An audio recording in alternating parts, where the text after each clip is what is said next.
At this pivotal time in humanity's evolution, we are beginning to remember our organic technology. A technology, when used correctly, can create an experience that the majority of the people the world over want to live.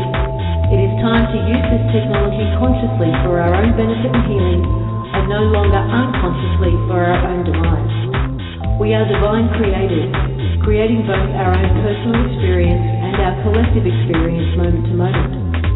We invite you to join us as we reawaken this technology through experiment and experience our power to create and manifest. Become part of the 3%.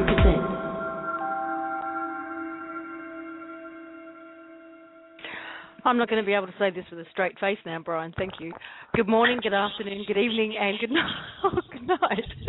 Whatever the case may be. Sorry, Brian was just teasing me before about my introduction. Somebody is echoing. Who would that be? It's Bob. Come on, Bob.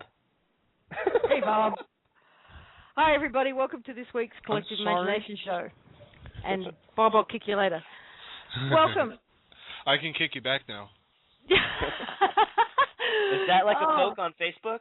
Do we have a new function in our chat area? Where's the kick button? I'm going to have to wait until he sees me next. So, Bob, how you doing? Very well. I'm a little bit silly today. Sorry. It's all the endorphins you're releasing from all this physical Bob, if you ever apologize for being silly again, I will smack you upside the head if I see you. Yeah, I would expect that from the Tickle Ninja. And by then, you might chase me down and smack me back, so I guess I got to be careful with that. One sprint down to the park and back, and Bob's just a mess. He just doesn't know what to do with himself. He's so happy. No, I didn't. To be fair, I didn't make it all the way to the park, but I made it 3/4 of the way there, and I could see the park. Considering you weren't walking at all 3 weeks ago, to be fair, as you said, I think it's miraculous. Yeah, it's cool. Very cool. It is cool. Are you seeing progress every day, Bob? Feeling stronger every day? I don't know. By the way, good morning, everybody. For me, morning. Me too. All the folks out there, all the one people. It's Lisa is getting pounded by crap weather, and we're having clear blue skies and sunshine and no wind. This is about the 5th day now, so go weather. Loving it. Yes, it's also nice out here. A little bit windy in San Diego. I just had a spectacle on my balcony looking over the ocean. I have American Kabuki over here, and he goes, "There's a bunch of UFOs flying over the ocean. Grab your binoculars." And he's actually, his exact words, "There's a flock of UFOs." And I never heard anybody say flock and UFOs together, but it turns out it was just the wrong kind of flock. It was a bunch of pelicans flying out of the ocean. So Chris said, "Oh, those dang pelican-shaped UFOs get you every time." Yeah. Maybe American Kabuki needs to get a pair of glasses. Hey, Bill. I know he's listening. I think he is. He is listening. I'm looking out my window at him, and he's smirking, so I think he hears it. Yeah, he's waving. He hears it. He's just muted because we're in the same place. But he says hello. And we all say hello back. You hear that, Bill? He hears it. Yeah, he's shaking his head. Good. All right, stay out there. Thanks. Oh, boy. Bob, see? Now you got us all feeling It's going to be one of those shows. It's contagious. Now, there's a couple of things that have converged for me over the last few weeks, but more specifically just in the last few minutes, they've clicked. Looking back at the way this show has progressed and what we were doing last year, when we were coming together on a weekly basis and coming up with an agreed-upon experiment and putting our collective intent and our collective imagination into that experiment, what it feels like has transpired since then is that the collective as a whole is all getting on the same page. automatically, naturally. So I guess some people talk about that in terms of timelines, but that feeling that the timelines are converging, or that what feels like the next natural step for all of us is meeting up. We're all in agreement about so many things. And I'm finding more and more that when people express themselves, whether it's on Facebook or whether it's on YouTube or in an article, that they're expressing, even no matter how personal they feel they're being, they are expressing the collective, and so many more people are really resonating with the message. It's like we're all just finding our unique way to say the same thing. And what is that message to you, Lisa? What is it you're feeling? Because we haven't talked. We didn't talk about this particular thing during our little our pre-show chats. So I'd like to know what it is you're feeling that is that common ground. I think I know what you're going to say, but that's that knowing of who we really are. Everyone's getting a taste of that now. The veil is being lifted. The sense of what it is we can do, what it is we came here to do. And we all, from what I can see, it's all about freedom. It's all about purpose and a real sense of purpose. I don't even know if I can articulate it yet. What do you think I'm trying to say? Let me pick up there. I think that the whole feeling a sense of purpose thing is, I think that so many of us are so just hot on the trail of starting something new. I mean, we're already on to groundbreaking developments with things that are unfolding every single day, but it's just a burning sensation of being involved in creating a new way. And the energy has been set for some time to allow the opportunity for these types of new ways and new ways of looking at things, new ideas to create new ways of going about redesigning old processes. I was just talking to I talked to Hope Girl, and I talked to her for about an hour before this call, and it's so funny. There's the story of how she and all of her Fix the World people, they all got together in the same place at the same time in Boston to make that documentary, and it was right around the same time we all got together in the same place physically for the first time to do what we did in Africa. And she has described, the way that she's now looking at the world as, seeing it through a new set of lenses, and synchronicities guiding so many events for her, leading the way for what she's, now involved in and what she's now doing. And I was laughing when she was talking, and she was laughing when I was talking, because we were describing the exact same thing. And that's just it. I'm seeing the world through a new perspective, through a new set of lenses that has me hungry to see whatever. It's not about necessarily how, what exactly we're going to build, or what exactly it's going to be, what exactly it's going to look like in a year or 5 years from now. For me, it's all about what's happening now. What can I do to get maximum enjoyment and bring maximum excitement out of this moment? And let the rest of the moments that come thereafter, let those chips fall where they may. And when you get into that total, unadulterated state of absolute presence, I feel like you have so many options available to you in every moment that allow you to try and do something new, that allow you to make a choice to look at something differently. And I was actually, it's so funny, a quick story. I was at the library, and did Brian drop off for everyone else, or is that just me? Uh-oh, did I lose you guys? Yeah, you did for a second. You did. Okay, sorry. So I had this long conversation about what's going on in the financial world, with this guy named Dr. Rich, and I was outside of the library, and we talked for 40 minutes, and I could see that there was this woman nearby listening to everything that we were talking about, and I knew that she was listening, and right when she was like trying to get my attention because she had to go, and she came up to me and she's like, I was listening to your guys' entire conversation, and I wish I was recording it because I want to go back and listen to it again. I'm so fascinated by everything that you were talking about.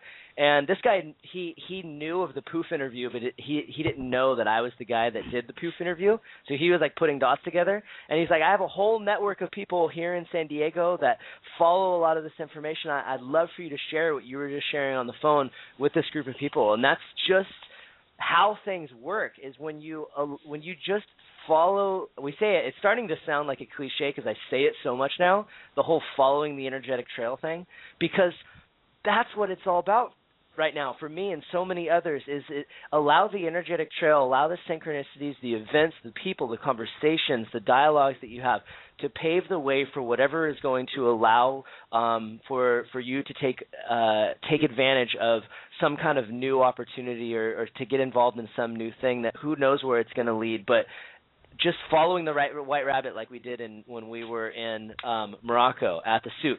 And Lisa will probably giggle at that story. But that's for me what it's all about, is looking at life through a new set of lenses, and you're redesigning. You're not necessarily scrapping everything old to create something new, but it's almost like you're redesigning your old ways of looking at things into slightly different, which make extremely new, profound aha moments of how things now appear, and even in everyday simple things of life. And when you do that and you can get into that zone, then it just happens more and more and more and more, and then the opportunities become endless for what will be available to you in every moment. So that's a very, turned out being a lot longer of me ranting, but I've been doing my ranting lately and it feels really good. So if I have the opportunity, I will rant again. I'm sure you will. It was nice that you said that about Hope Girl, though, because I think I said this on radio, maybe when we were still in Morocco, that I had this feeling that just as this soul group, this soul family was getting together physically in Morocco, I had that feeling that so many others were doing the same all over the world. But it was just a feeling, and you've just given me some confirmation that at least one other group did. Well, there's a group gathered right now or I don't know if they're still there, in Mount Shasta. Mm-hmm. That's where Julian is, and like I said before, apparently that is a huge soul group too. It's way more than 10 or 12 people, which is what you guys had in Morocco. And he's experiencing the same thing that what we experience. I could hear it in his voice. It's happening everywhere. Now, just to give you the audience a heads up, we've just received a message from Blog Talk. They're currently experiencing issues with the host dial-in numbers. The guest call-in numbers should not be affected. But I'm noticing we do actually have a few callers here. No one's got their hand up, so maybe that's being affected. So we'll see. Let me know in the chat room if you've been trying to press 1 to speak to us and you're having issues. Thank you. That's all. It's my public service announcement. So, very nicely Brian, done. Thank you. You there? Yeah, I'm here. I'm just trying to pull up the chat. I'm walking around on my laptop tonight as a change of pace from my PC. But I'm here. What's up? The blog post that you put up was really relevant. It was another piece to all of this for me, which was about how imagination cannot be predicted. And I think that's really, really important. And the more that we stay in the moment, and as you say, and as we've all come to say, follow the energetic trail, the more that for those who are still caught up in what the former powers that were are up to, the less they can predict what we're doing, the less they can put roadblocks in front of us. And that's the whole thing, though, Lisa. We have no idea what we're doing. Beautiful, exactly. We have no idea what we're doing. We're just taking it one step at a time, and what unfolds and what, I've been asked so many times, when I start to talk about everything that's been going on, the whole journey for this last 6 months, and people ask the question, so what's the plan? And I start laughing because that word just has... We're off script. There is no plan. No meaning anymore. There's no plan. Well, that's a great advantage. Great advantage, because if you've got... But there's one qualifier, Bob, and I know you just haven't said this yet, and there's a way of expressing it that I heard from one of those motivational type speakers back in the 80s. You set your goals in concrete and your plans in sand. What we want is our freedom. Do we care how we get it? Aside from completely avoiding violence, no. I don't care. I don't care if some bloke or woman somewhere on the planet works out some silver bullet process that essentially slams the lid on the corruption in the financial system. Fantastic. Doesn't matter where it comes from. So, it's a matter of always knowing that's our objective, but following the synchronistic events that will lead us to that outcome. Because now we're learning to follow those cues. We're learning to stay in the flow. And that's what will get us there. Because all the things you guys are meant, we talk about synchronicity, unpredictability, the fact that people's thoughts are sort of shifting in the same direction. These are all symptoms for me that we're starting to follow the flow. And the flow leads to the freedom, and we just got to keep that goal. Oh, I'm sure Flo is sitting listening to this right now just thinking, wow, I love my new mantra, the flow leads to the freedom. That's perfect. What is a fantastic example. There's a guy who's recognized what's going on, and he's absolutely champing at the bit to go. So go Flo. And the beauty about what Bob said about the total abandonment of the idea of planning is that is the ingredient that makes it so hard to predict. Is think about it. When you're able to unplug and let go and allow the universe to lay the trail for you, and you put yourself in the space of allowing an infinite amount of possibilities in every moment, not to be attached to any one particular outcome, but to set an intention, allow the universe to conspire to give you the elements and the resources to allow that intention to manifest, but to manifest maybe in some way that you didn't imagine at first, maybe in some new way that's way better than what you could have possibly imagined. And that's the whole point of not attaching yourself to an outcome of looking or feeling a certain way. Now, when Hope and I were talking, I said, I don't want to discount the idea of all-out abandonment of planning for everybody. I said that's kind of what I'm doing right now, but see you, Bill. That's kind of what I'm doing right now. I said I understand with some of these inventors and technologies and these people. I mean, when you have something that you're trying to put together, you need to have a plan. You need to have some kind of a guideline for how things are going to go. But I think the point and the purpose is let that plan be fluid. Let it be open to change.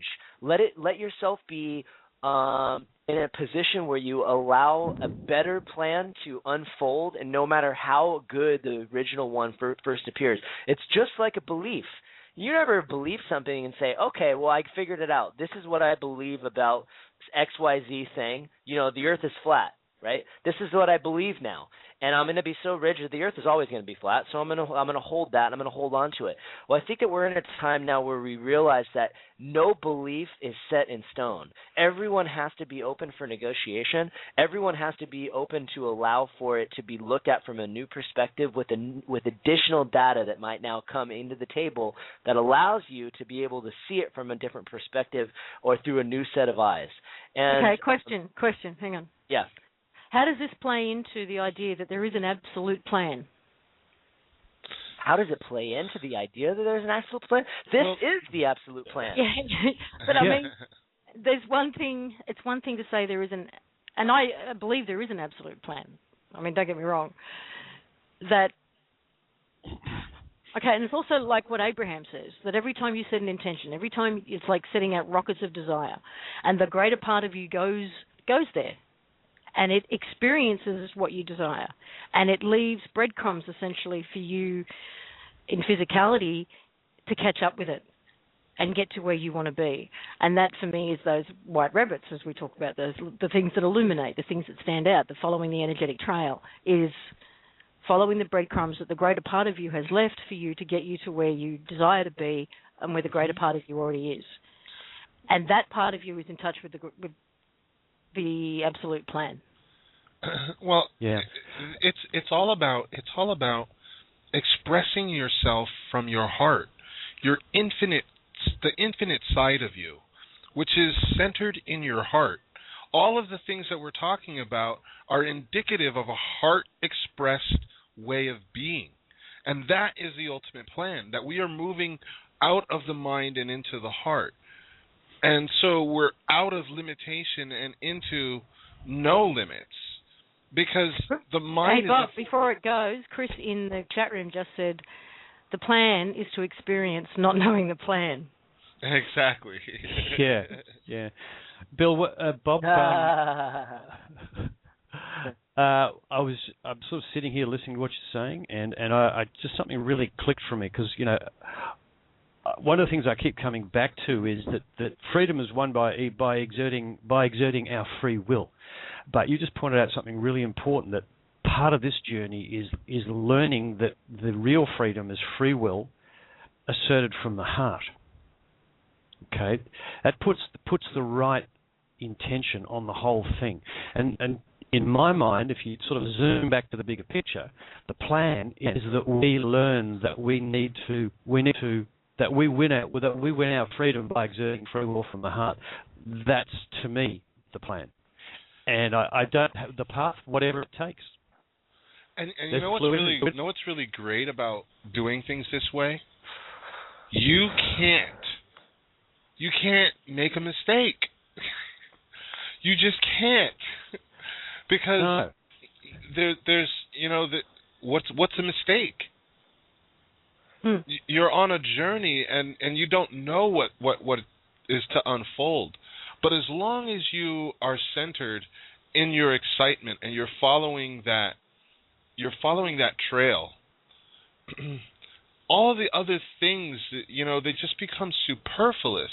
They become irrelevant. It becomes background noise.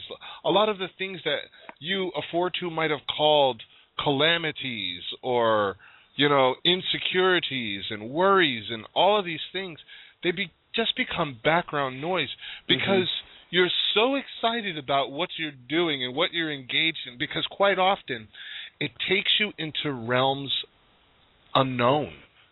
Into areas unknown, into feelings that you've never experienced before. It takes you into outside of your comfort zone.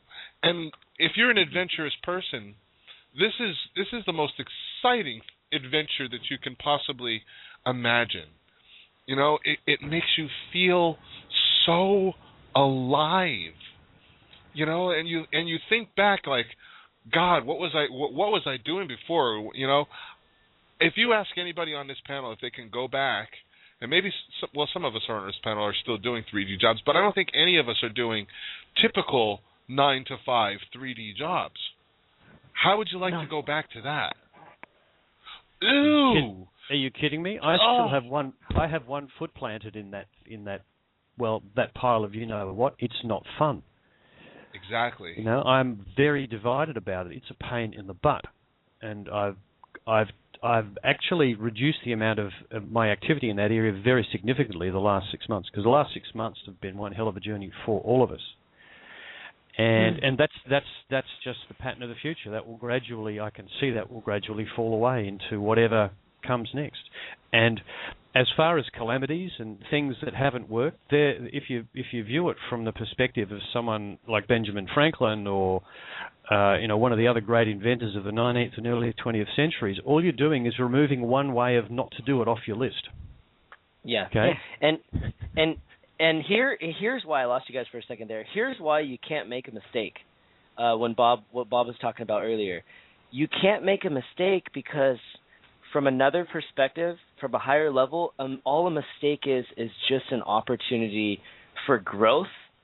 And it's typically growth that will allow you to accomplish whatever you set out to do to begin with, from a more fulfilled place and a more, let's just say, to get the experience out of it that you designed to get to begin with.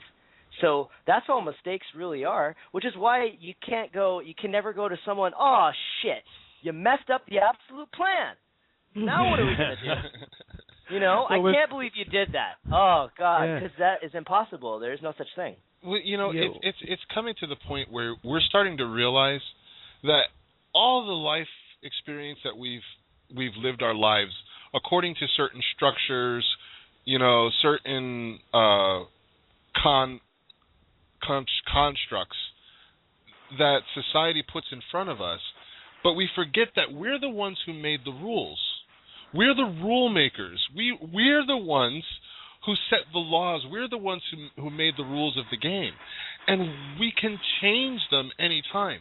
You know, it reminds me of, like, you know, this comic scene that you often see in movies where people are so bound by the law and it never occurs to them that they can just change it. Well, the book says, and the book says, and the book says, like Bob Marley says, we've got to fulfill the book. They're so fixed on these rules as though they're carved in stone. This is the way it's always been, and tradition, and thousands of years of doing it this way. It's just a way, and you can change it. You know, if it's not working anymore, change it. And that's what I think a mistake is. It's a course correction.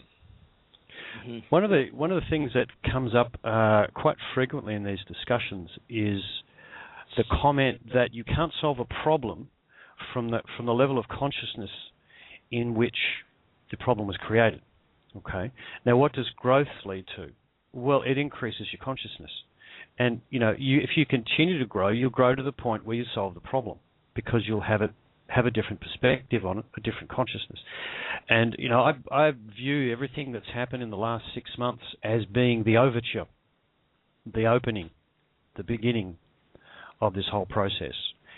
Long though it's been, and an incredible learning process for everybody, take the perspective, look backwards at it. Am I the same person I was 6 months ago? No. In fact, no. Everyone listening to this broadcast, is anyone the same as they were 6 months ago? Absolutely. No, we're not. No, we've shifted our consciousness upwards, and we just need to keep that perspective despite the difficulties. We haven't found answers, you know, real answers to start the system shift that we're all after, but we're so close because we know now, and we've got the mechanisms in place. You know, we've got people who know what to do. We've got things like the Absolute Data Exchange. We know who to talk to. We know how to talk to them. And we know the subject matter we have to bring up when we talk to them. And if you only have to go back and listen to yesterday's show to see one particular aspect, which is, you know, one of the moves we're going to make next on dealing with the banking situation. This is the growth of consciousness. None of that is, for me personally, that's not the important thing that has happened in the last 6 months. To me, it's all internal. Yeah. Yeah, but look, it's both, Lisa, and it always was both, and it actually always will be both. We're dealing completely stuck in duality still at this point in time, but who is? You know, we're all.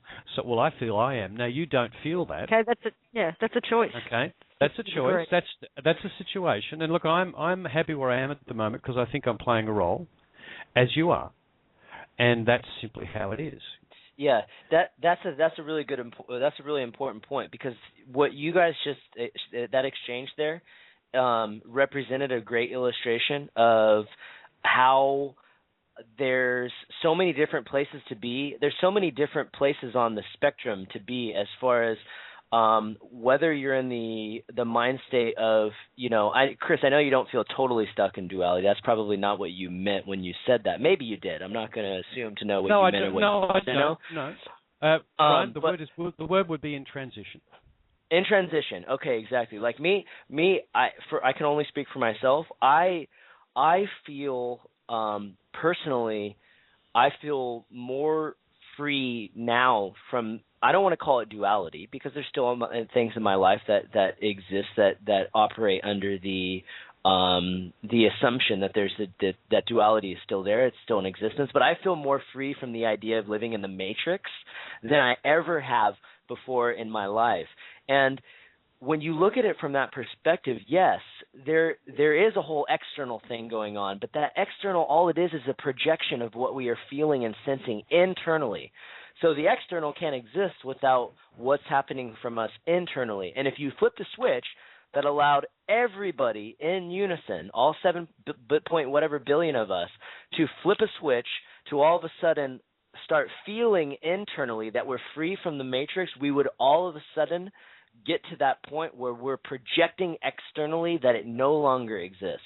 And I think that that's indicative of where we are in this process of evolution that is 2013, that is making visible what has already happened energetically and doing that on a large scale, because I feel more present and unplugged from the systems of society. Yes, there's still, like we talked about, there's still things that I do that still support the old paradigm. We still have to use Federal Reserve notes to go grocery shopping and buy goods and all those things. But as far as all the other things, shoot, myself, I know many of you, many of the people that are listening, many people in the chat room, people are unplugging themselves, and the system operates from having as many people plugged into it as possible. When people start ripping out those plugs, big change happens. Rant number 2 for the day, and we're only 30 minutes into the show. Awesome. I'm in like full on rant mode You're right now. Look, see, the thing is that you are. And you know what's great? There's no script. Nobody's reading. I actually wrote that out ahead of time, and I'm. You were just reading it right. I made it really easy for the cabal to predict because I wrote it out. But isn't that great? Here's the thing. What you just expressed was that the word duality is misleading. It really is. It infers a digital 0-1 on/off. You're either in it or you're out. That's not the case. Everyone on this panel, everyone listening to this show, are at different points of the spectrum, from being completely plugged into sleep right through to completely activated fifth-dimensional beings, able to manifest lunch. Okay, and everything in between. Now, what we have to recognize is that we're not going to agree on everything, because we're all in different places, and that's absolutely fine, as long as we don't forget we're actually all on the same team and we've all got the same goal. This is why some of the exchanges we've had in the last few months with people coming at, say, the legal issues from some different angle, who are just sitting in ego and spouting their opinion as fact, completely failing to recognize we're all on the same team. Okay, this is team people here. And as long as we keep that in mind and accept the fact that we're not going to have the same opinion the whole time throughout this transitional process, we will get there. If we allow them to divide us off into small groups and snipe at one another, we're just falling back into their programming, and that's what we've absolutely got to avoid, which is why I love conversations like this. We're never going to agree entirely on everything, and that's exactly the way it should be. I think I've become more sensitive. I agree. To what is separation and what is oneness, and I see separation where I didn't before, and it gives me a feeling of like, yeah. So you've kicked along that scale. You're looking back and seeing that, and people around me, they thrive on the separation. What footy team they follow, with their one little political party or another. That's one of the big hurdles to get over. And like, from your perspective, Lisa, what jumps out at you that didn't jump out before in terms of something that's separation? Can you give an example? Maybe not. It's in the subtle things. It's in just the way. It's the way even the kids will verbalize certain things. Yeah. I see judgment and separation where it would have gone over my head before. In posts that I read, in comments on Facebook, I see it everywhere, and I wouldn't have seen it a month ago. Yeah. Interesting. So one thing I've noticed, and I know Lisa will like this comment, I watch usually about 10 or 15 minutes of news TV while I'm having breakfast.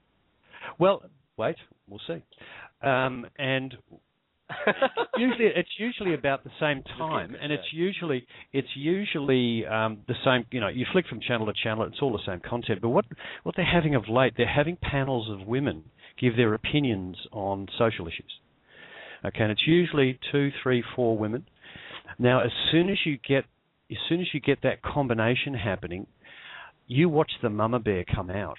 They don't stand for the nanny state crap. They really don't. And I'm really noticing it. They are voicing a very strong opinion, which is coming from them, and they are actually mostly agreeing with one another that there's stuff happening which is not useful for their families. This is them coming out and talking from a family perspective, and that's become really noticeable to me as something that they were, 6 months ago they were all trying to be politically correct. Right? Oh, maybe we should do this. Maybe no, not anymore. No, they're looking at it directly from the thing that matters most to them, which is their families. And I'd hate to put half a dozen of them there because I think all the guys would probably run out of the studio, frankly. So and I really do notice that, Lisa. Which show are you talking about? Pick Channel 7 or Channel 9. They're both doing it, and when they get it usually takes, especially noticeable groups of 3, 4 ladies speaking, especially about anything relating to families and kids. As I said, the mama bears are coming out. Okay. And I say fantastic because, the nanny state that's appearing where they want to actually tell you that your kid can't blow out the candles on a cake at McDonald's because you might infect somebody, so they're not going to allow it anymore. Oh, for crying out loud. What a load of... Is that real? Yeah. Well, Public health issues. Kids here at school cannot do handstands and cartwheels and any of that stuff in the schoolyard anymore. Yep. In case they break a bone or hurt somebody else. They're all so caught up in litigation that because parents are suing because their kids go to school and do a cartwheel and break a wrist. It's just... Yeah, and see, that's one thing I've noticed, that if you want to call it, that's a oneness. There's very much a commonality between these groups of ladies who are having these discussions. They basically sit there and you get this agreement from them. They all go, this is what we think. And it's usually, it's more and more often, it's counter to the nanny state view that's being foisted upon us by the media itself. So, that sticks out as me as what's just one subtle thing that's going on right now. Well, and it also comes back to the free will thing too. They're actually saying, this is the way we want it. You're not going to tell me what to do over this. I've drawn the line in the sand. This is what I want. A lot of this, when I was talking about the kids at school, though, a lot of this is actually being instigated by the parents themselves because they want to protect their children to the point where they're prepared to actually, what's the word I'm looking for? Well, in fact, the conversation this morning was about the helicopter parent issue, producing fragile children who just weren't robust because they never went through any of that. They're denying the basic childhood experiences in the name of loving them to death. So you've got one group of parents who are just hovering around their kids, terrified that they might stub their toenail, and another group who are saying, "You got to learn to stub your toenail." Exactly. Right. And, pendulum swinging one way and swinging back, and these are just social issues, but they're symptoms of I think people actually realizing that they should actually put their opinions forward and stand by their opinions without just complying. The system wants compliance, and they erode our self-confidence in expressing our opinion piece by piece by piece by piece. And what I'm seeing is we're starting to take it back. Well, this is I liken it to kids playing at recess time. Kids playing in the playground, they'll all get together and they'll play a game. Let's say it's Relivio or Tag or whatever. And they'll play that game until it's no longer fun anymore. And then someone says, "This is boring. Let's play something else." Right? No, you can't quit. That's against the rules. And then everybody's, this is boring. Let's play something else. Let's play this game over here. Right? And everybody starts leading the playing field. And the ones who initiated the game and want to continue playing have no choice but to either go home, but to go play the new game, or play the new game. Mhm. And Yeah. some of them will take their bat and ball and go home. Yeah. Mhm. Mhm. Yeah, you notice that if you're playing a game of Monopoly, everyone gets bored, but the banker. Because banker always wins. That's where we are. Those kids that are going to take their toys and go home. I mean, is that not a pretty good illustration of some of the eternal essence formerly known as the powers that were? I mean, the whole Bush family, they're like gathering the toys and they're like, shit, man, they're kicking the dirt. They're like, gonna have to go home, Yeah. But little do they know that kids that go home, they're gonna go home only to find out that their parents are gonna say, "Go out there and play." Go back out there and play that new game. the other outcome is that they stop playing that game and they leave the ones who the smaller group who want to stay and play it for whatever reason, and they go off and start another game. They start something new. I mean, that's really what we're about here. The game that we're being forced to play, I'd just like to walk away from it and start something new. It's difficult to walk away from. Look at the details. That's a tough call. That's my preference. I don't want to go home. I want to go play another game. Yeah, and that creating the other game is the very thing that brought up this conversation with the whole idea that imagination cannot be predicted, and because that's what the cabal. I cringe every time I say the cabal. Now, because it's so judging, but that's what the powers that were. That's where they're able to get their power is, they have these complex processes and models that allow them to predict future outcomes. And what we're doing right now on so many levels all around the world is we're taking them off of that script, and they're trying to punch their little things in the computer, and they're getting this big error on the computer screen that isn't allowing them to have any clue or inclination as to what's to happen next. But Brian, as I started getting closer to going to Morocco, people came out of the woodwork, wanting to talk. Can we talk? Can we talk? What's Heather's plan? Was always the question. What is she going to use as a control mechanism? And I was like, there isn't one. Well, how does she control mechanism for what? This was lots of divine responses. Trying to figure out what it is that we were up to. What's the plan? We don't have one. And that's what, and I could honestly say I wasn't lying.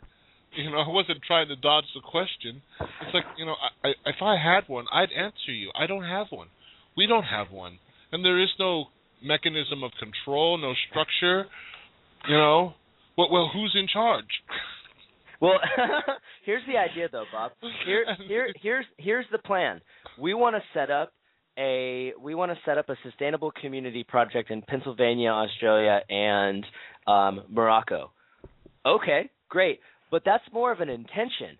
Now, how that all comes together is, and the details of that coming together are going to happen just the way that the details of us going in the desert came together, by intending them to do so, and then allowing them to unfold as they take place. So I don't want I don't want anybody out there to get the wrong idea that we're just sitting around twiddling our thumbs saying, okay, show me the sign all the time.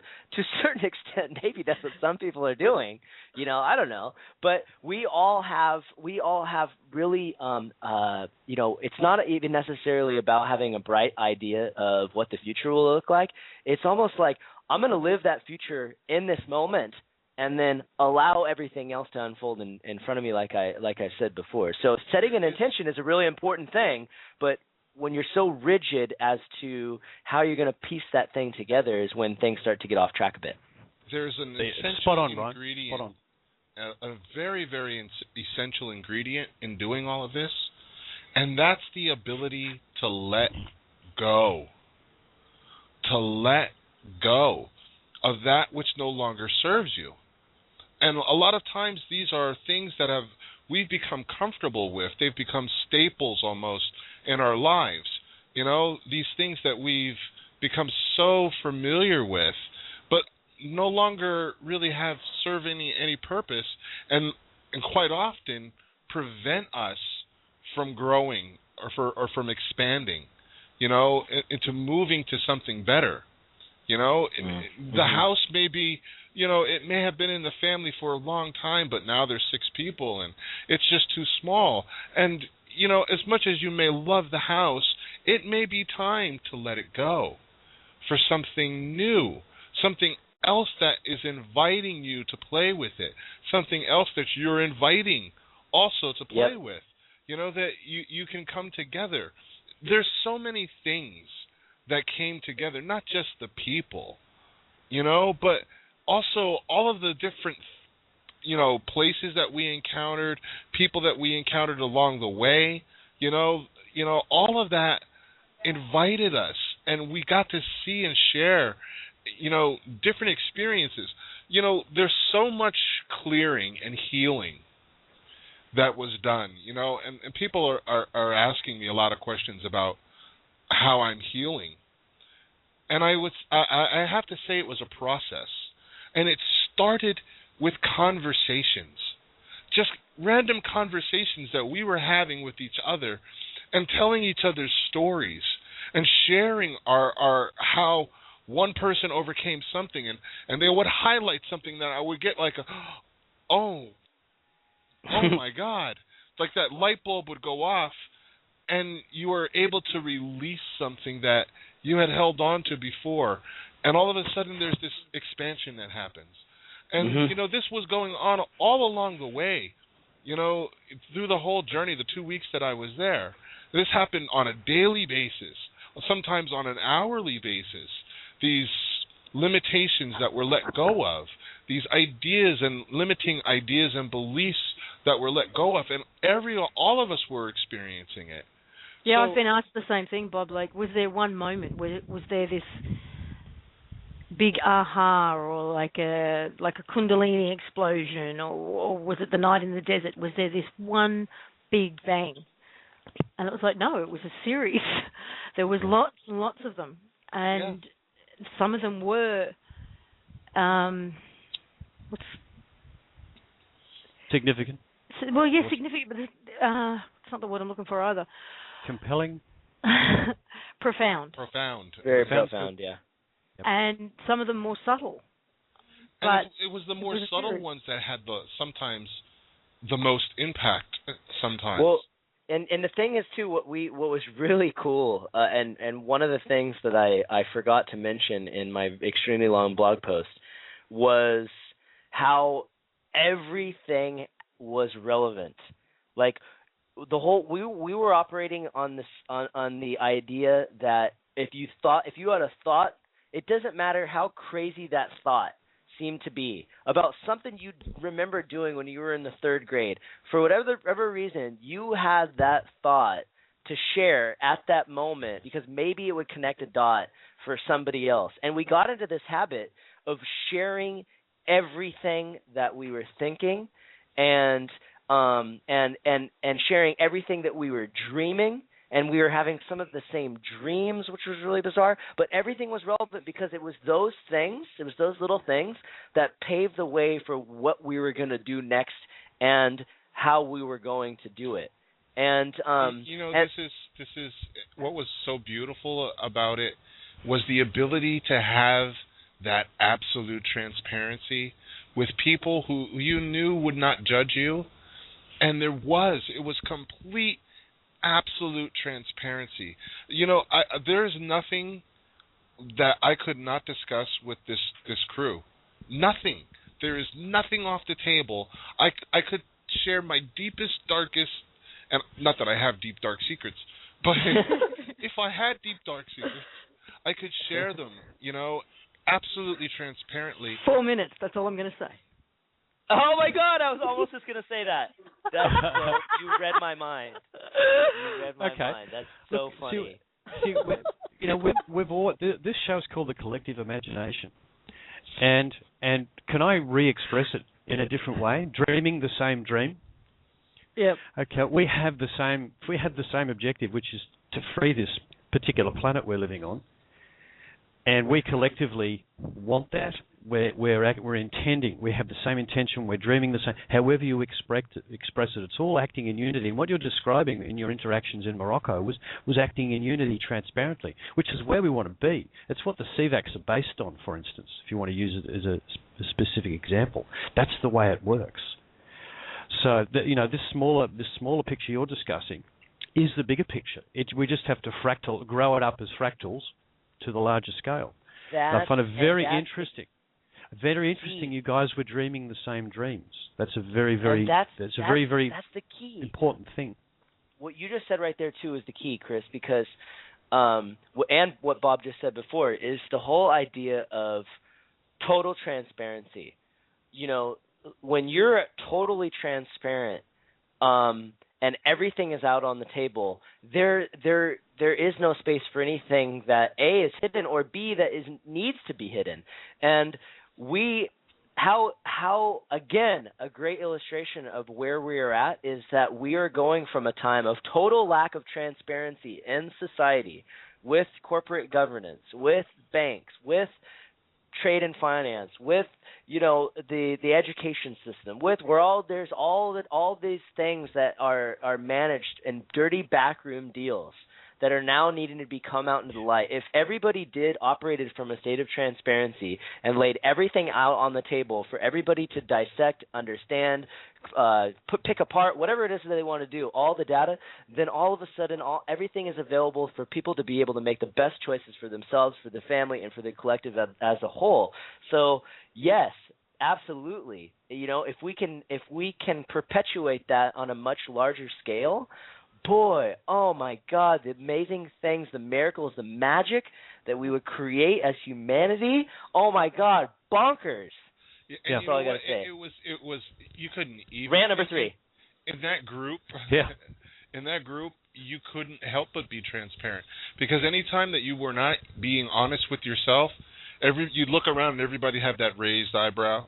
Yeah, you got yeah, yeah, the eyebrow. Yeah. No, but see, our entire, the programming in society is to close down that loop, that transparency loop, even within our own families. Okay, because potentially what you experienced as in your soul family reunion over there was the way families should really be. But how many families are? Now they partially are. Most Chris, of them. You're going transform. He's better now. Sorry about that. Yep, they partially are working in that mode, but see, they've even drilled the programming down into that level inside the families. Some families are wonderfully transparent within themselves, and some basically live in little corners of the same house and don't even communicate. And expanding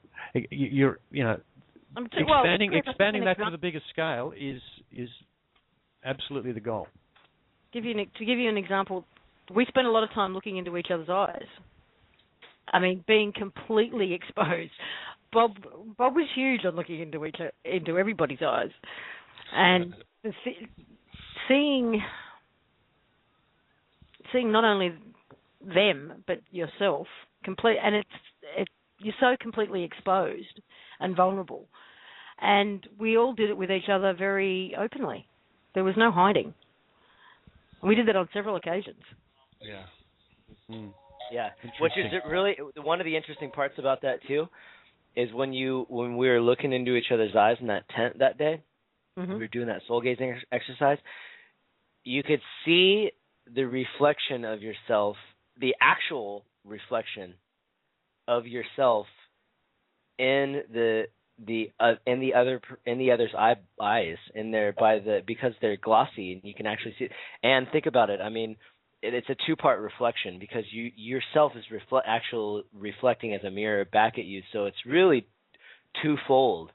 And man, that was a big part of that long blog post that I wrote, was that experience, because I literally think we were in there doing that soul gazing exercise for almost 2 hours. It's really long, 9 of us. It's an interesting exercise, and how many families do that per se? Well, they just don't, because we're not. You see, that could be something that people are taught to do, but we're not. There's all of these processes that we could go through when we're very young as part of our family upbringing that could lead us to live in the mode that we're talking about, but we're not exposing our kids to them. And that's where things like the wisdom game like other there are other systems that we've discussed on this show and on the other show that lead you down that path and not down the path of being little robots that just parrot back facts and learn to do paperwork and run the machines, as George Carlin loved to say. And that's we're learning that now. We're relearning that through shows like this, where we communicate more and more widely out amongst the alternative media, and it's the process that needs to happen. And as I said, this is the overture. Now, there's just one thing that popped into my mind while you were covering off some earlier stuff about judgment, actually, and judging things. And there's an aspect of forgiveness in this whole process of revealing all the hidden secrets that Brian spoke of, all the sleazy backroom deals. And here's an example of how you could actually use that in practice, and it goes straight back to the bonds thing that we've been discussing the last show and the one prior. You could go to your bank, take your bond, and you could say, I sit here and I know you've committed fraud against me. You have wronged me and many others. But I'm not going to try and take you up for fraud, because I understand that you people sitting in front of me weren't necessarily part of that. You didn't intend to do that. And even the people above you and those above them may not know all that much about what's going on because you're compartmentalized. But I'm going to prove that fraud to you by showing you some documentation and but statements, for instance, from the banking industry. Scott Bartle's got a wonderful collection of statements out of banking annual reports and other reports, where the banks are saying straight out, we're monetizing signatures. We're monetizing signatures. There's about half a dozen different banks that have published this sort of stuff. You put that in front of them, say, you guys have committed fraud. But I'm going to forgive you the fraud because you're going to now honor my promissory note. Mm-hmm. Right? Yes. So there's some forgiveness there, and then there's a request for remedy. Now, that's equity. That's operating in equity. And that's, when Heather talks about the absolute, okay, it's another expression of the term equity, where everybody's equal and no one shall harm another. And, we've just got, we've learned so many lessons in the last 6 months. It's been absolutely amazing. And, I'm hoping things will accelerate along from here, but I'll throw it back to you guys now, having put that thought out there. Another one, while we're on the topic of things that we've learned, that we've probably discussed on many previous shows, the whole idea of letting go of all attachments. I think for me, one of the big ones. I mean, I already understood the idea and the importance from a spiritual perspective of letting go of attachments, of when you let go of your, whether it be a possession, a house, or even a relationship. I mean, that's one of the biggest sources of misery, is when people are attached to an idea of their life looking a certain way, and then all of a sudden something happening that takes them away from that mental picture of how it's going to look. It has the potential to bring great sadness and great misery. And when you can let go of it all, I had this experience where my computer crashed a couple of years ago, and I actually, it didn't even crash. One of those menu things popped up on the screen, and it's like, hey, do you want to reset it back to factory settings? And I just was in that just keep clicking yes thing to get it to go away. And I actually self-destructed my own computer to reset it back to factory settings, to reset everything that was on there, all my documents, everything. And I was bummed. I could not believe how upset that I was, that I destructed my own. The whole computer was worthless to me in that moment, because I killed everything that was on it. And I was so moved. I had to write about it. And I realized 3 hours later, I was like, is there really anything on there that mattered? Is there really anything that's on there that I couldn't go without, or I couldn't recreate if I absolutely had to?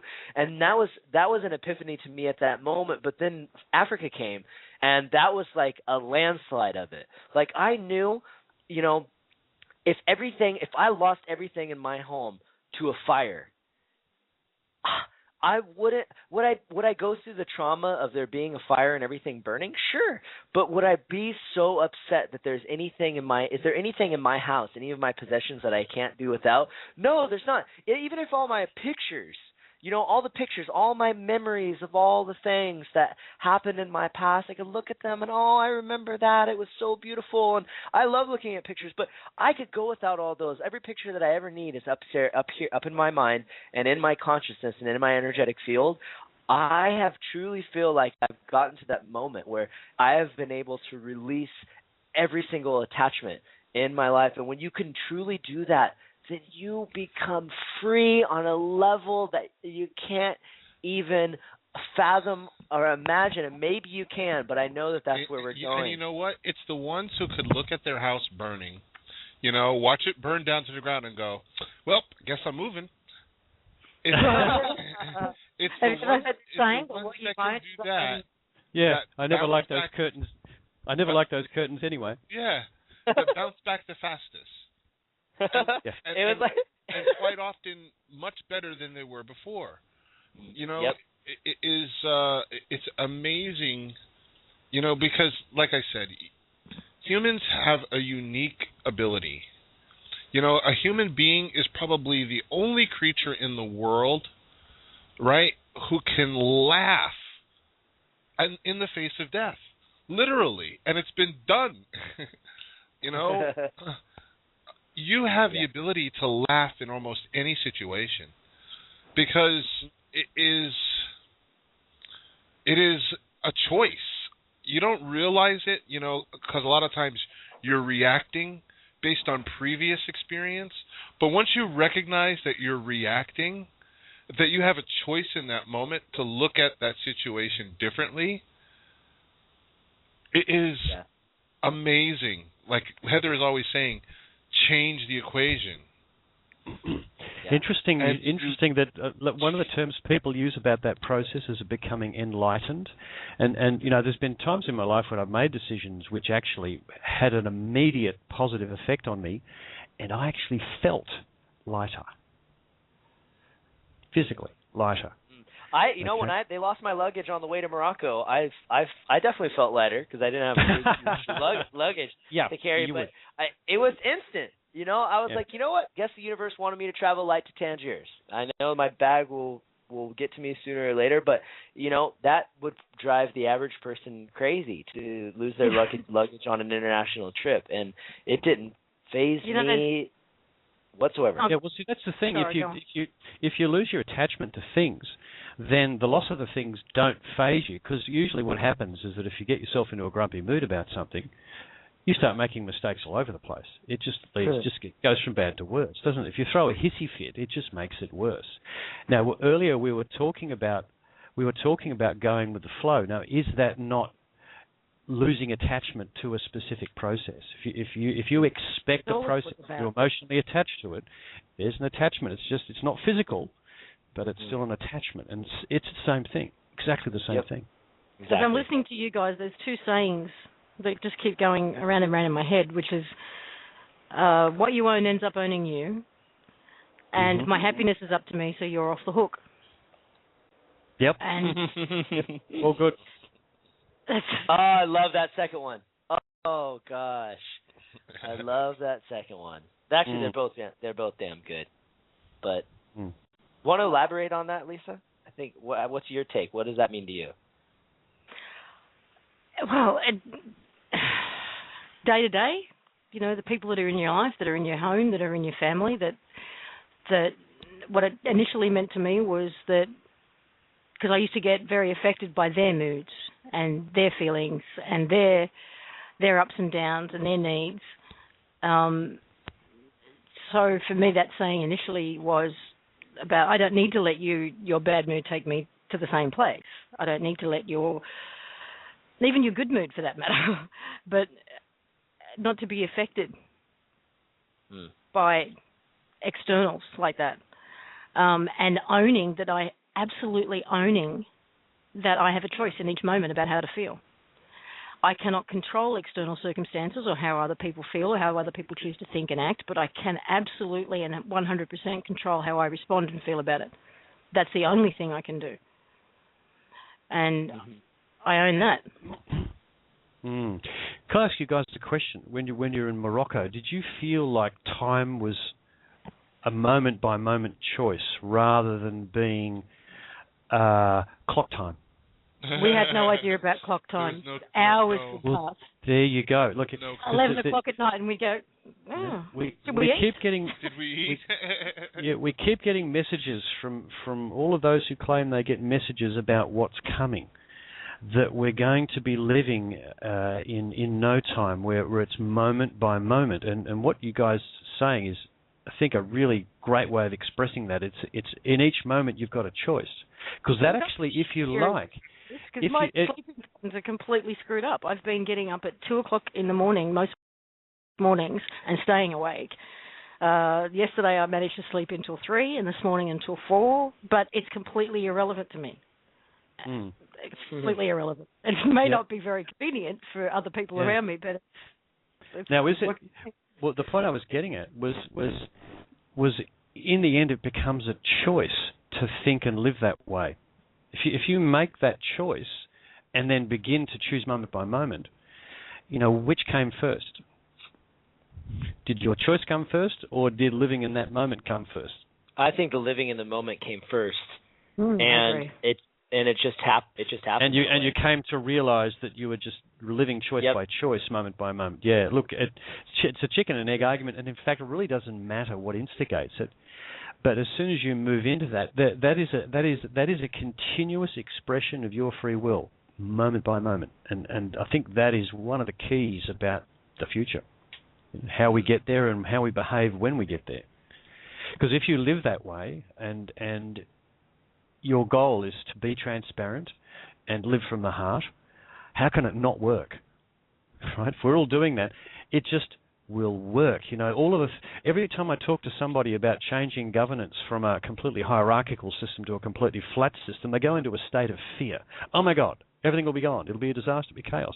And if you can spend so it takes between 10 minutes and 30 minutes to sort of talk them through the fear to the point where they recognize everybody would be so happy, so delighted to shift into a completely different, equitable, abundant way of living, that the things that they fear will just vaporize. They just won't happen that way.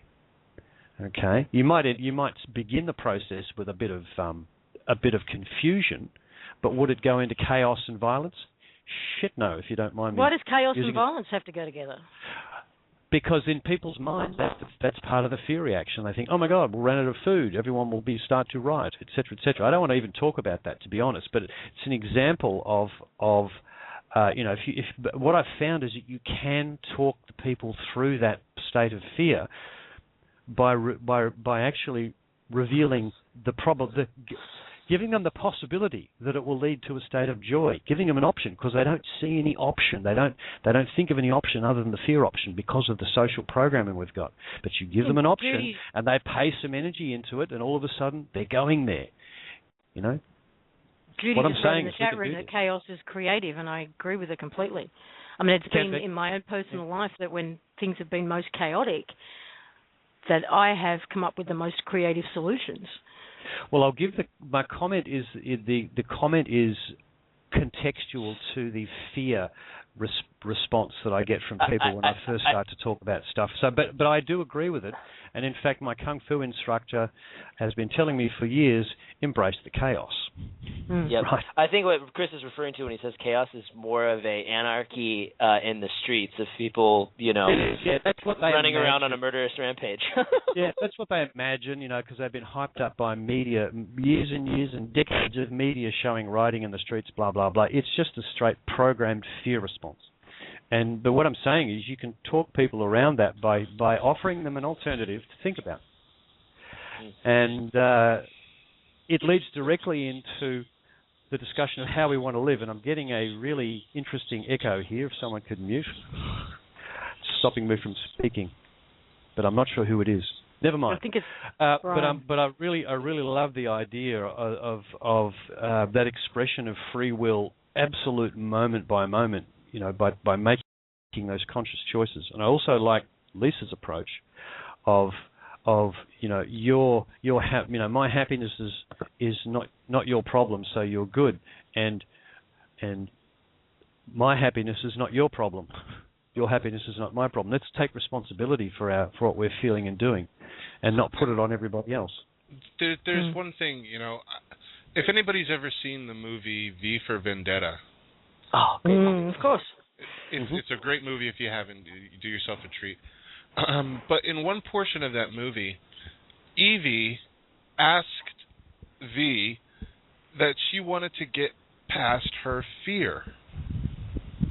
And he ended up locking her into this room and torturing her into a dungeon, making her believe that she was captured by the government and that basically her life was over. And once she reached to the point where she was staring death in the face. Oh, I'm getting goosebumps. She let go of all of her fear. Yeah. And now, am I saying that, you've got to look death in the face in order to let go of your fear? No, it will take different things for different people. But eventually you'll reach a point where you say, I don't care. I could give a flying, and I'm not going to drop the F word because people get funk. Just say funk. I could give a flying funk about frack is a good word. Battlestar Galactica fans. You know what? It doesn't have the same impact. I could give a flying fuck about what's going on. Sorry to those who are going to be offended. Because I've had enough. And sometimes it's really, really hard. I'm an extremely feeling person, and being empathic, you feel other people's pain. But sometimes you can't save them. You can't help them. You can feel for them, and you can support them, and you can love them. But they need to reach that point because there's no other way that they're going to get past it. They have to go through their process. And and even if you snatch them out of it, quote unquote, save them, they're only going to create it again. Mm-hmm.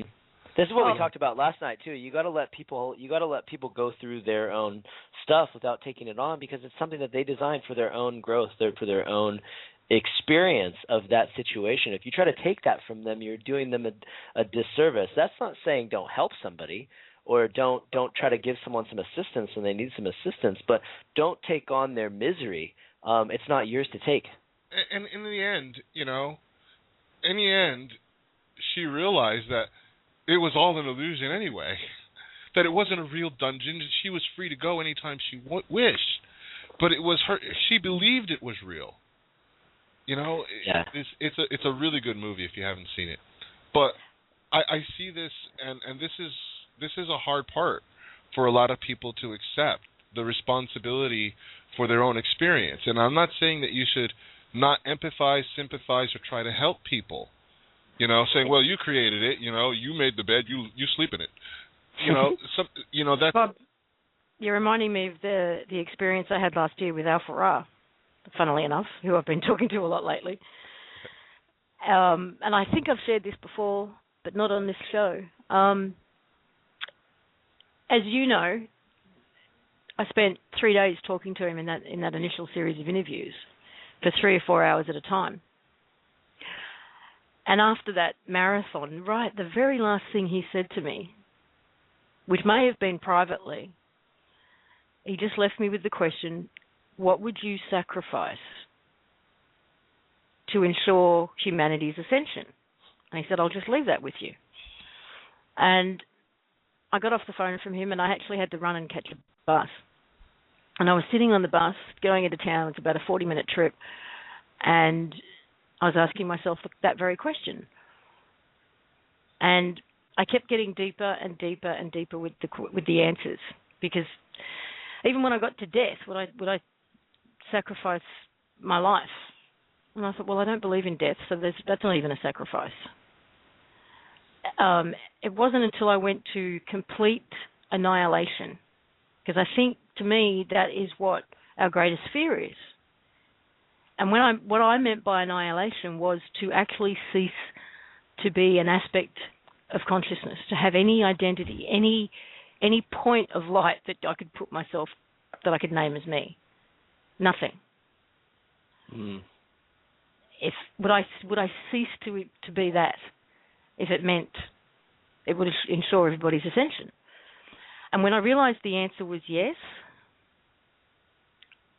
oh my God, it was such a profound moment. And I was looking around the bus at all these people on the bus, strangers, and I was just bawling because I wasn't seeing them anymore.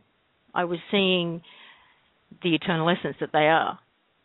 And I got to town and I went and did my errand, and I'm walking through the streets, and I was walking through a rather nasty part of town where all the junkies hang out and people who you just don't make eye contact with normally. And I was making eye contact with them. And they were the ones turning away.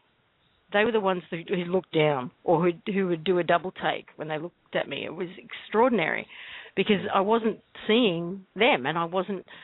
And the words that were going through my head were, "I love you," and yes, I would face annihilation for you too. It was the most extraordinary thing, and I must have looked like a complete and utter lunatic because I was just crying and looking lovingly and making eye contact with people that most people don't look at, and that has stayed with me, and there was a permanent shift within from that moment on.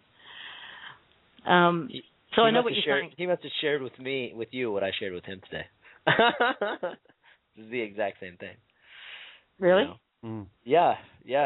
He asked if there was any dialogue that I had with myself before I went with Africa that he thought I might find relevant, and I said that I sat and I thought for a minute, and the first thing that popped into my head was that I was about a month and a half ago when I was talking about doing that tour around the country in an RV. I was talking to an investor to try to get him to put up the money for the RV so I could go around and share the news about One People's Public Trust and so on and so forth. And my letter to him was that the amount of passion I have about this, basically the point that I was trying to make is that if the opportunity presented itself for me to give my own life to ensure the evolution or the ascension or the evolution of consciousness for everybody on the planet, if I would do it, and I knew in an instant that I absolutely would. And the joke I made out of it so he didn't think that I was crazy was that it'll be more fun to share this way in this RV tour. But I knew, and that was some of the information, by the way, Lisa, he was like, okay, that was one of the things that he was looking for. But I totally resonate. I totally feel with what you're saying right now in the same way. This is one of the things that Heather did share with us, and we asked her, how was it that she recognized each of us and how she saw each of us, our energetic signature. And she says, I recognize the energetic signature that you would do, each of you, and what you're saying is true, I think, with everybody on the crew, would do no matter what. And that is true for all of us. I would say the same thing.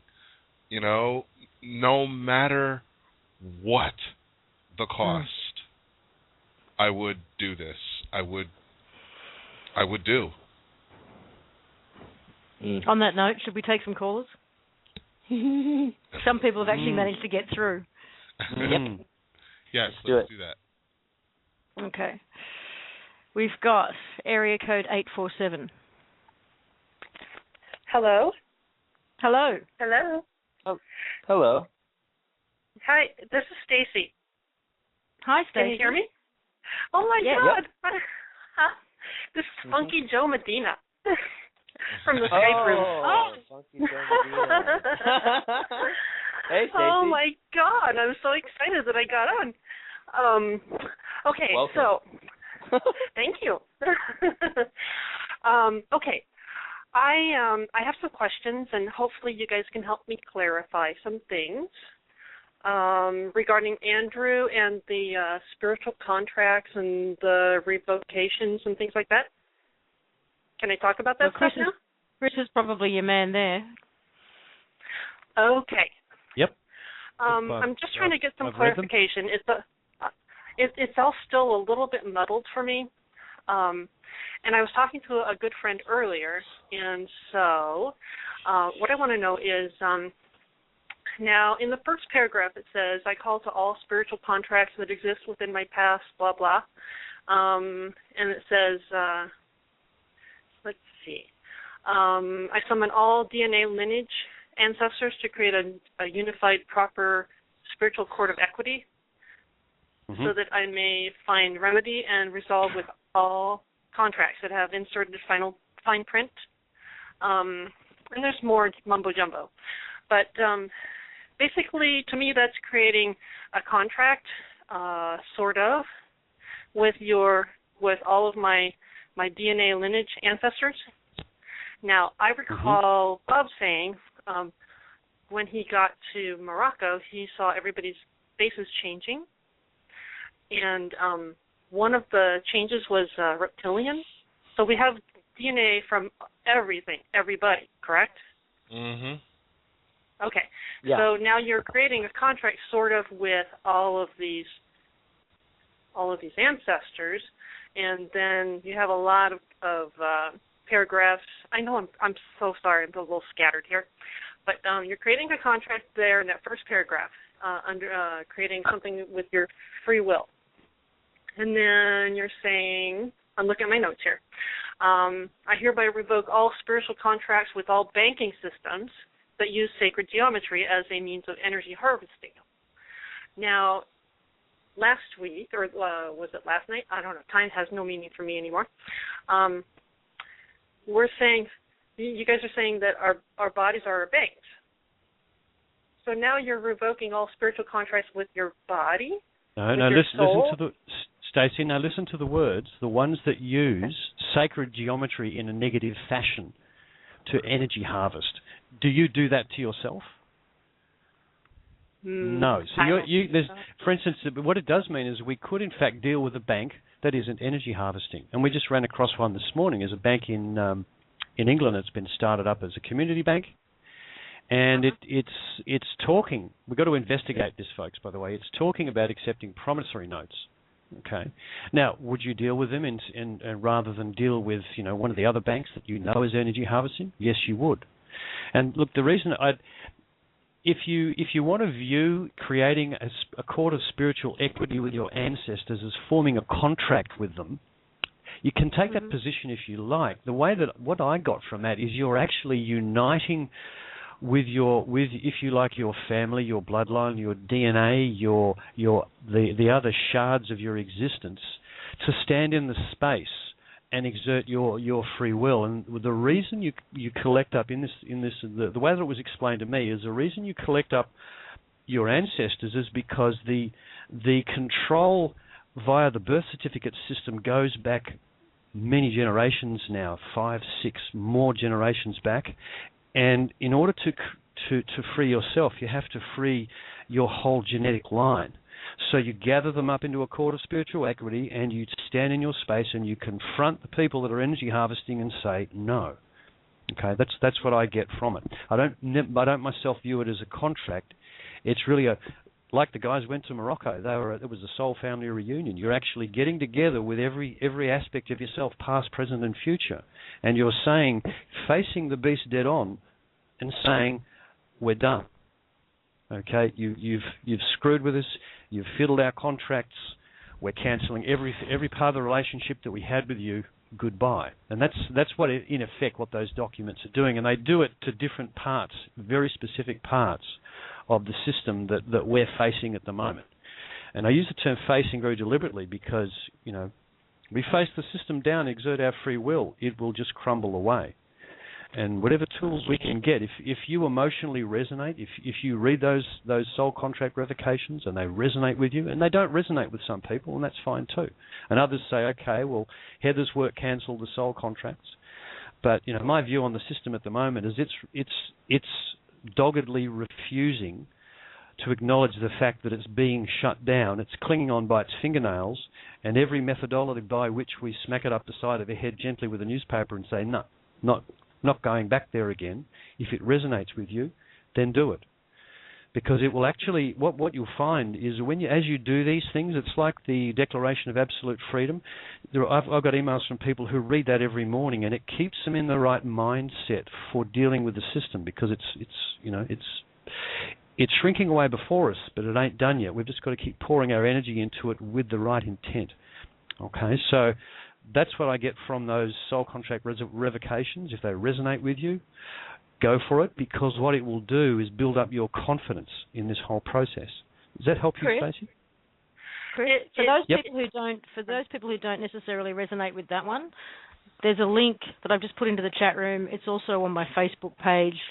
It's called The Joyous Declaration, and it was by Michael Rice, who sent it to me in an email. And it's a different way of saying similar things. Yeah, and one of the things that Andrew has also said, which I said because I wrote that Declaration of Absolute Freedom, that was my writing, what I felt about it. And other people have sent me their versions, and Jerry Jones is writing poems about it because that's the way she expresses herself. And what will add a hell of a lot of weight to it, Stacey, is if you read that revocation, and if you like it but there's some bits that don't resonate with you, take them out. Replace them with something, reword them. If it's an expression of your free will, it will do the job. And that's really what this is all about. This is us standing up the system saying, we're taking our bat and ball and we're going to play this game over here because we're done with you. That's why intent is so important. How you approach any document is the intent that's behind it, which in a lot of cases will overrule what's written in it, because the intent was pure, whereas what you might not understand something that's written in the document. But if the intent, in my opinion, kind of overrides and overrules at least where we're going, what can be written in documentation in a lot of cases. I'm unfamiliar with this particular document you guys are talking about, though, so I'm ill-equipped to respond to this one. Take it back to you, Lisa. Yeah, it's a laundry list of things that you're not going to take from the system anymore. Actually, it's really what it counts to. It's just it's a whole series of it's a bullet list. We're not gonna take it. Exactly. No, we're gonna take it. Okay. If you had a day job, okay. Don't give it up. All right. Sorry. One final thought, Stacey. So one final thought. If I was going to do a deal with anybody, it would be with my past, present, and future ancestors over anyone else that I would make a contract with. If you want to think about that. I am hearing what you say, listening, taking it all in. Now, what I just now picked up out of you, what you just said regarding intent, if you want to speak to that, well, our intent when we were signing the documents for house was that we would own the house after we paid it off, and that nothing would go wrong. However, the contract didn't show everything, did it? So no, it didn't. I'm just saying, deceptive so contract. the spiritual contract here, I'm just saying that I have some doubts now just by reading out loud the first paragraph, because now you're creating this contract. You're creating a contract by reading this out loud. So I just was trying to get clarification, and I'm I don't actually view myself. I don't actually view it as a contract. It's a statement of intent from you personally, because the spiritual court of equity you're creating, you're gathering up, if you like, the essence of past, call them dead relatives, and people who haven't actually been born yet. You're saying we collectively are going to free ourselves.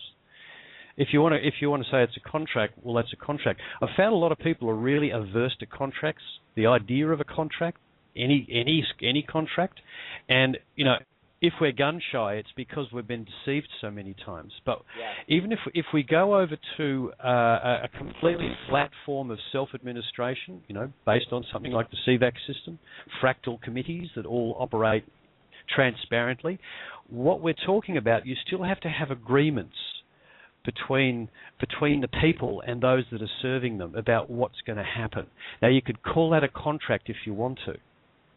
Okay, but don't get bogged down in the idea that all contracts equal evil. That's just a side effect of the fact we've been smacked around the head by the system for so long.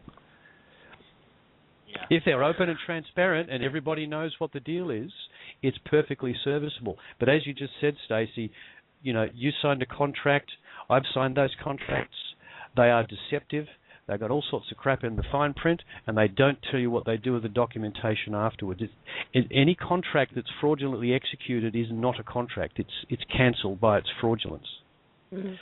Makes it null and void. It does, yeah. Yeah, well, I think, I think I'll check out, Lisa, your website and see what you said. There's something somebody posted. It's on my Facebook at the moment, but I've also put a. Are you in the chat room? No. Access to my Facebook? Stacey, I'd just say one of the things I do like about that document is the fact that it's very specific about the specific parts of the system that you are denying your energy to. And whether you word it in terms of holding a spiritual court with ancestors or not, you could still keep that in mind and use that, because the courtesy notices were particularly successful because they went right to the heart inside the system. And energetically, that's what you're doing when you actually are denying specific parts of the system. So I find that part I really like that aspect of those documents. But, whatever you want to do with it, it's entirely up to you. It's your free will you're expressing. All right. Well, thank you for taking my call. Thank you, Stacey. Bye. Talk to you soon. Bye.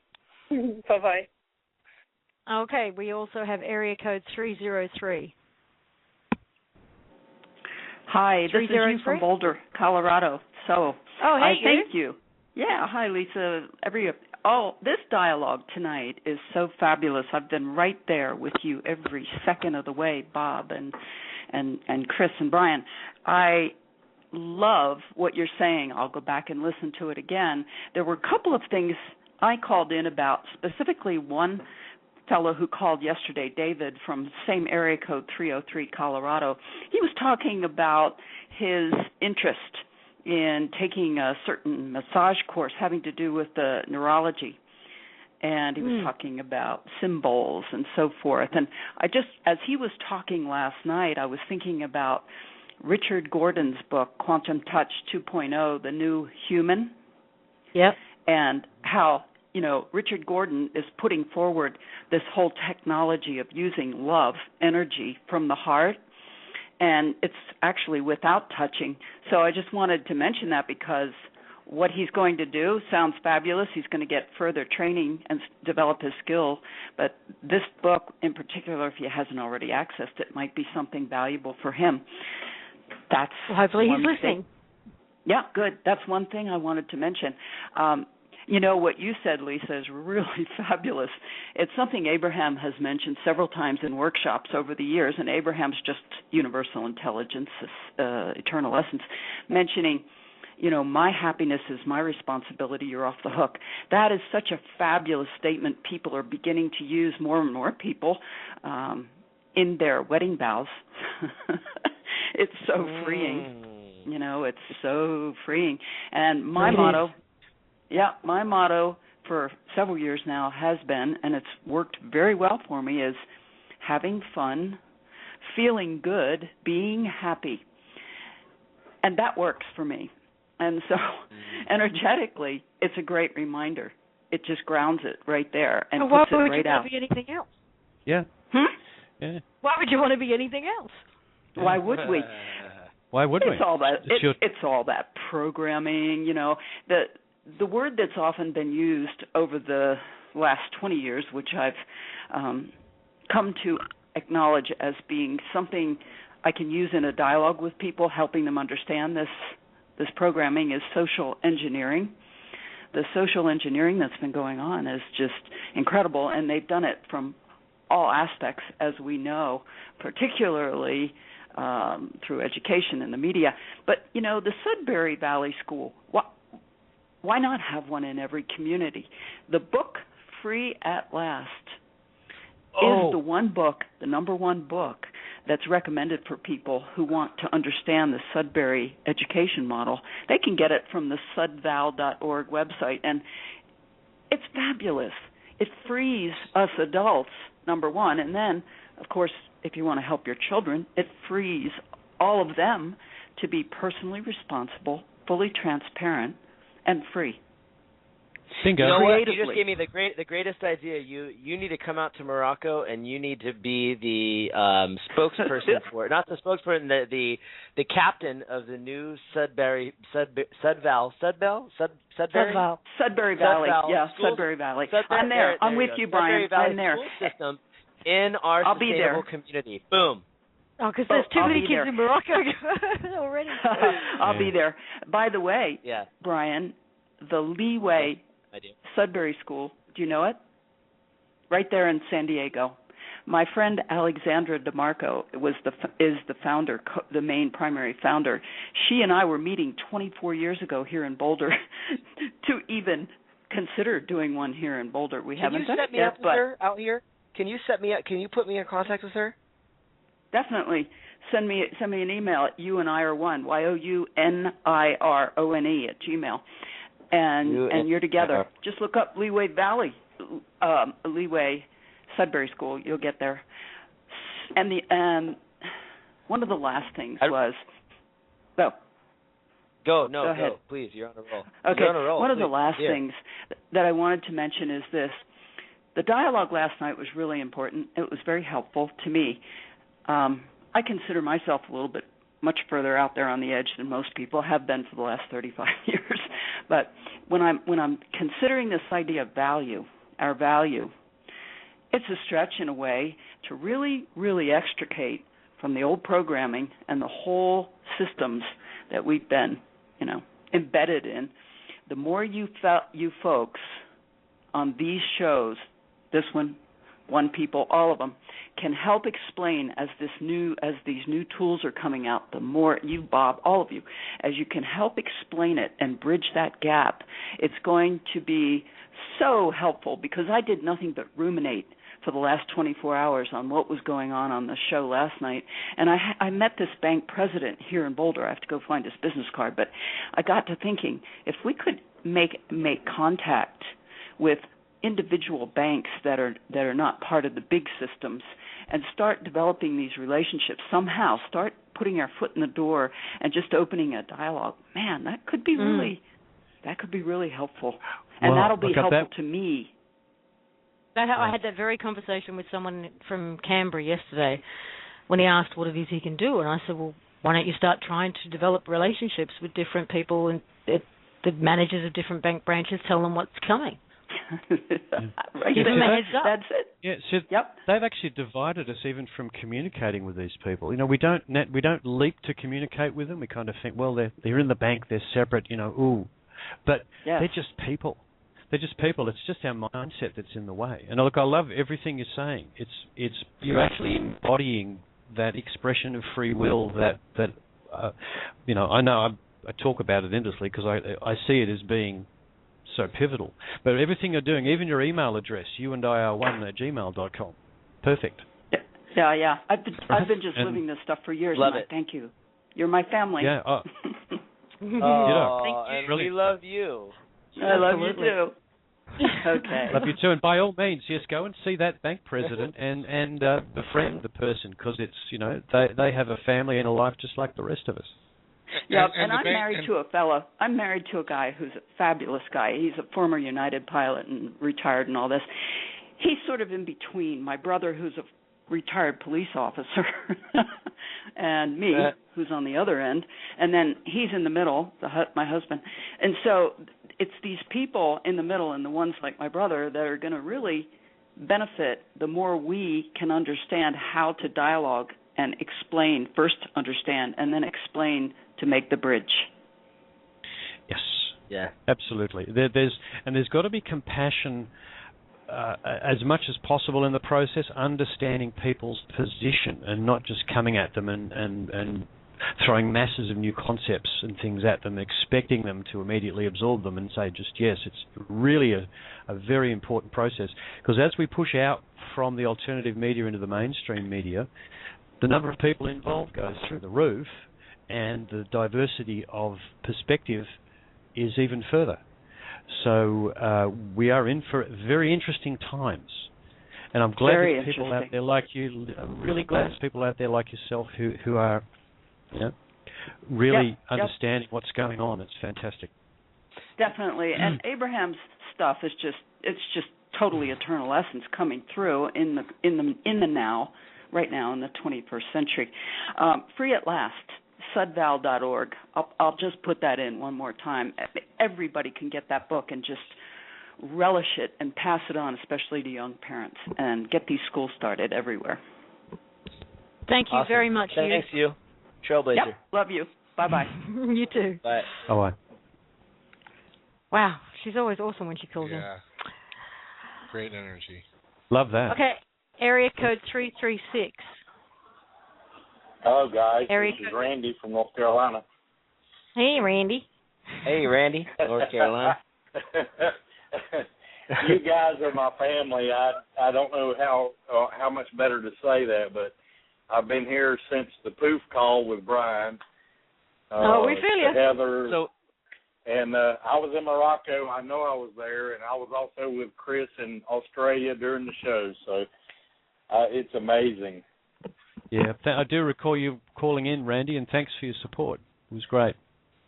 So we're family, Thank you, Randy. guys. What are you going to get me for Christmas this year? I know it's 6 months from today, right? I'm just kidding. He has a list. Watch out, Randy. I do have a list. I have a long list. Oh, you have a list. Anyway, go ahead, my man. I want to share. There's a word that keeps coming up called quantum. And I've been studying. I've been a computer buff for years. And the word quantum defined is a quantity or amount of something, a specified portion of something. But when you look at the new quantum computing systems, I heard Chris say something earlier about the problem is never solved at the level it was created on. It's always solved at the level above it. Well, the word quantum in the computing system, when something is quantum or in computers, the 0 and the 1 are the same. And that's hard for us to understand in our minds. But the new computing systems are going to be quantum computing systems. They're faster. They're more reliable. And so I think that part of our DNA, our crystalline structures, are going to be becoming quantum. We're going to be moving into this quantum computer system where we can understand things faster and quicker and at a deeper level. Absolutely. Yeah, Randy, a couple of months back, someone said, and I don't remember who said this, but they basically said that the changes that are coming are so profound that we can't understand them from our current perspective. We can't understand how profound they're going to be, and I think what you're saying is that that the change will be so profound that we can't even begin to speculate what it's going to look like in the end. How good it's going to look. It's the 100th monkey theory. I mean, we don't know when the 100th monkey is going to kick in. We have no idea. Part of the fun of the ride, really. Exactly. I mean, it could kick in any minute now. It could kick in tomorrow. It could kick in a year from now. Who knows? But that's the fun of the ride, just like you said. And there's a book that I want to... Go ahead, Chris. No, you go ahead. There's a book that I want to reference that I've been reading for over 10 years now. It's called Love Without End. It's written by the author of Glenda Green, and it's an interview with Yeshua and Glenda together. And there's so many things that are brought out in this book that it's just amazing to me how things were brought to my insight, I guess you could say, years ago that have been revealed. And one of those things would be the God particle, and how the God particle is called the adamantine particle, which is the root word there is adamant. And the adamantine particle is commanded. It's not controlled. It's commanded by love. Love is never controlled. It's commanded. And anytime you walk into a room, you command the presence. You command the love. You don't control it. You command it. There's two separate words there. And in this book, I think if people will look at this, they'll find a lot of interesting things in there. But I just wanted to bring that up, and I appreciate you guys so much. I can't fathom what it would be like to be with you guys personally, but I feel like I'm there with you all the time. You are, I hope my man. to meet each and every one of this community in person. I really do. Randy, there's going to be Randy, there's going to be a really big beach party at Lisa's, which at some point you can actually teleport yourself to, and we'll have some beer on the sand. Yeah, drinks are on me. Mm-hmm. I'd rather have wine, but that's fine with me. All right, everybody heard that. Everybody heard it. Lisa said it. That's a contract. Beach party at Lisa's. Yep. Done deal. All right, thank you, Randy, for calling in again. We appreciate it. Yes, thank you, guys. I appreciate you so much. Thanks, brother. Thanks, you too, man. Thank you. Ah, wow. I'm just already enjoying my beer on the beach.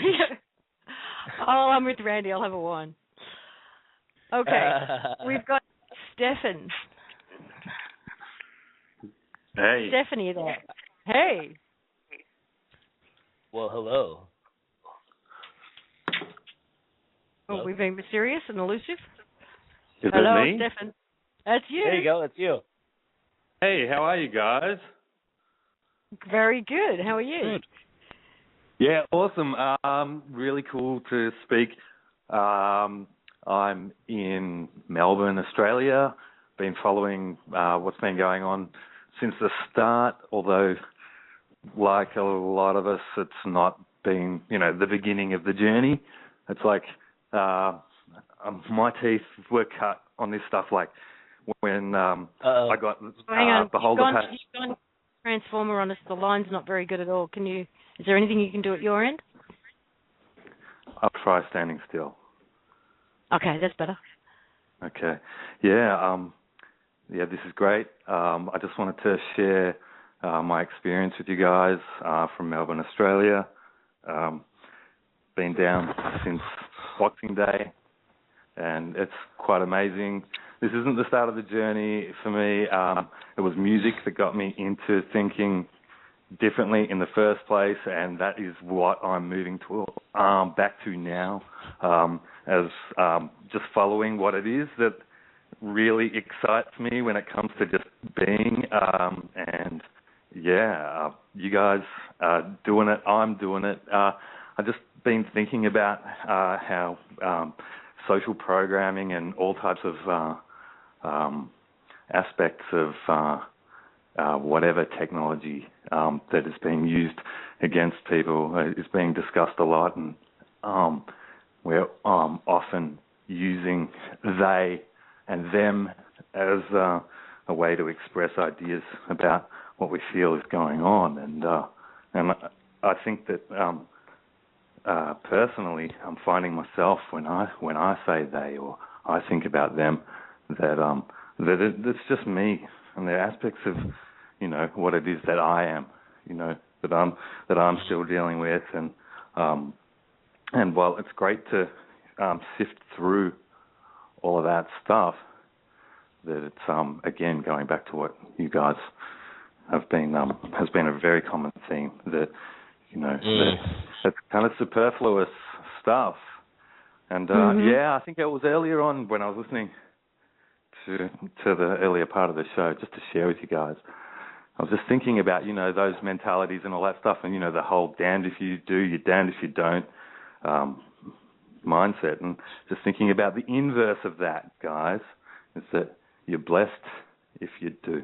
You're blessed if you don't, right? So yeah, I just sort of leave that with you guys, and just share love, and let's do this. Oh, we are doing it. So yeah.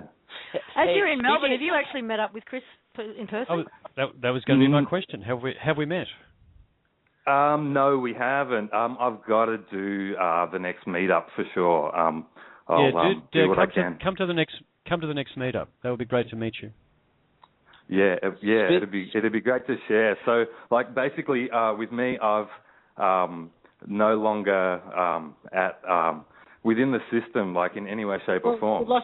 Basically, aside from cash money, which I need to exchange, but like things for me at the moment are like totally like the cliff edge, and standing on the edge of that, I'm free falling, man. Like boom, like. And you know, when it comes to me and the energy side of things or the metaphysical side, I've got a background with synchronicity, the whole thing. I've been blogging on Sync for a while now, and we've got this thing. It's Sync, don't swim.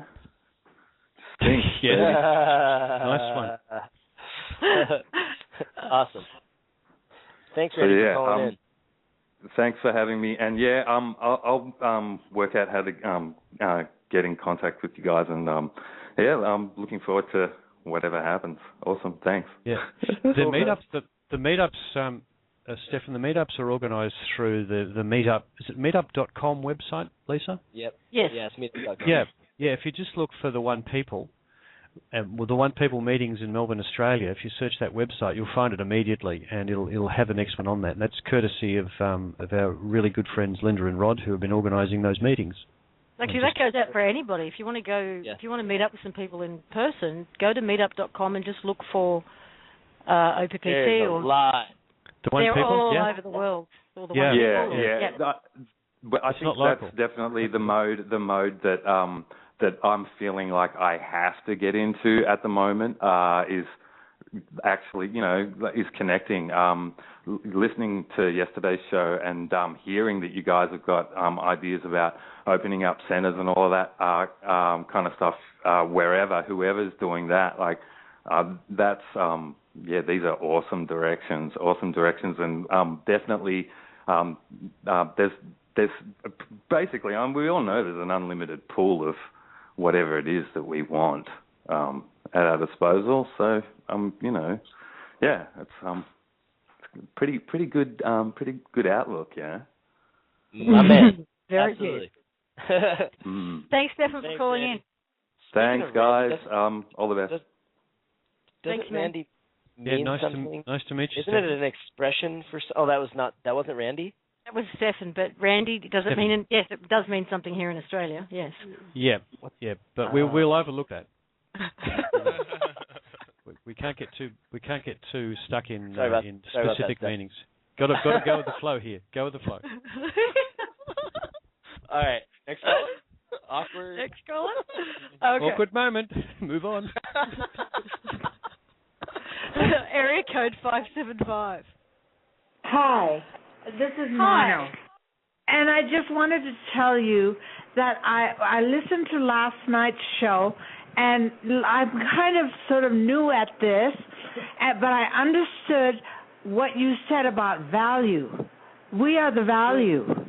Yeah? Yes. And I think it needs to be said in many different ways, so don't stop repeating yourselves, okay? Okay, don't stop. I know. Okay, and another thing I did was I was relating to what Lisa was saying about somebody telling her, what would you annihilate yourself, for everybody. And my feeling at that point was there is no annihilation and there is no sacrifice. And there's only our joy, and that's all I wanted to say. There is no annihilation, and that's I agree with you. I know, but I mean that was and I think what happens in us is our sense of duality. We've got to do something in order to get something, and we got to, but I think I that's all I wanted to say. I don't want to keep your time. I don't want to take your time. Thank you. Okay. Not taking our time at all. And just keep talking about our value, because I'm trying to tell people about it, and I don't think I'm too articulate because I can't get on the website and get all those, those things down. But it provoked me to do that, to really understand, so that I could be more articulate. And thank you for your patience and for everything you're doing. Well, thank you for playing with us. Thank you, Sam. And expressing yourself. Okay. And take care. Yeah, thank you. You too. Yeah, we do have to keep repeating these messages, because it just reminds me that there are people who drop in and out of these shows and they don't necessarily hear everything we're talking about. So, and there's always new people coming on board as well who haven't heard that before. So, and for those of it who've heard it before, thank you for your patience with it.